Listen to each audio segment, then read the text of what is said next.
Life after Paul Cook, Stu.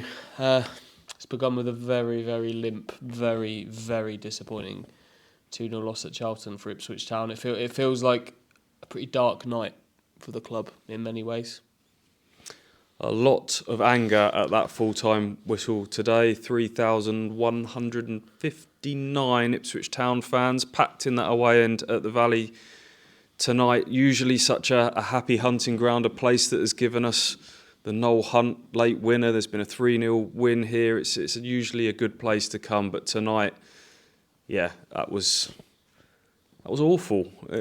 Understandably, a lot of anger in there. If you haven't had a chance, watch Ross Hall's just behind camera has been speaking to some of the fans after the game. A lot of anger in there, and a lot of anger at the end when the players went over to sort of apologetically clap the fans. They got some pelters back from those that hadn't left early to get their trains and journeys home. Yeah, and some more ugly stuff beyond that with Toto and Ciala and some fans getting into it a little bit, and another fan coming onto the pitch to push and shove Christian Walton away when he was just trying to keep the peace. And Christian Walton is the reason that this night isn't even darker as well, because it's ended 2-0, but without him, it could have been 4-5, couldn't it? Could have been anything, yeah. String of saves from Christian Walton has kept an Ipswich team that posed very little attacking threat in the game. Zero shots on target. Long time they were in that game at 1-0 down, and a few times you just nod and you think they're 1-0 down, they could nick something completely undeserved from this, but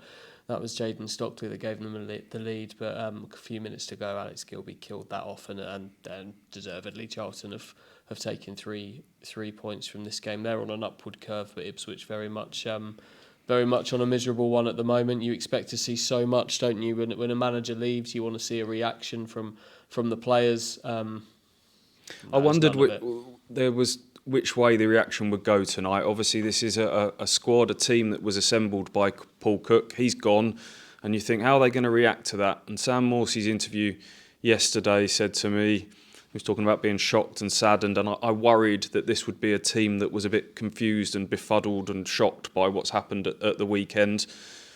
Or you hoped that on the flip side of that, a bit of fire in the bellies, a bit of reaction, a bit of a wake-up call.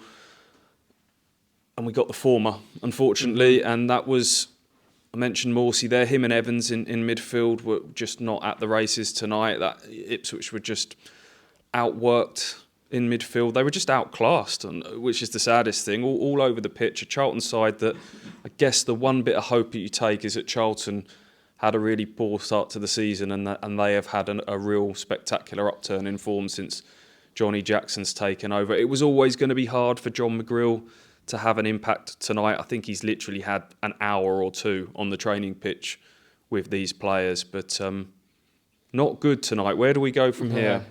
Wigan is the answer. A team, I think they're fourth, are they, in League One, Wigan? That was supposed to be Cook v Richardson in front of a full stadium. It's now not. Obviously, no Paul Cook here anymore. Still searching for a new manager. Likely it's going to be John McGrill again for the weekend as the interim. But is it nine points off the playoffs now, and games in hand aplenty for those above? Wigan have played 3 games less than Ipswich and they're further ahead than 9 points. We knew this was getting seriously tough. There's a reason Paul Cook's gone, and that's because there's an attempt to breathe some life into a season that is drifting away. But if they're not very, very careful, a season that only yesterday Mark Ashton declared was not dead, that there's life support territory coming for it, isn't there? If they're not careful, it could be well gone by the time we reach 2022. Yeah, goodness knows what prospective new managers made of that watching tonight. Will it put some off? Might it even in some ways be seen as a positive that you can come in and really sort of take over a team at a low ebb and make an impact straight away?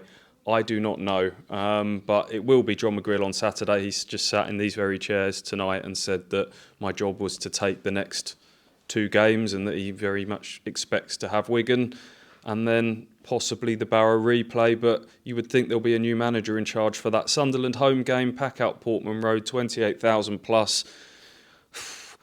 Goodness knows what the atmosphere is going to be like going into that one. Ipswich need to buck their ideas up and fast.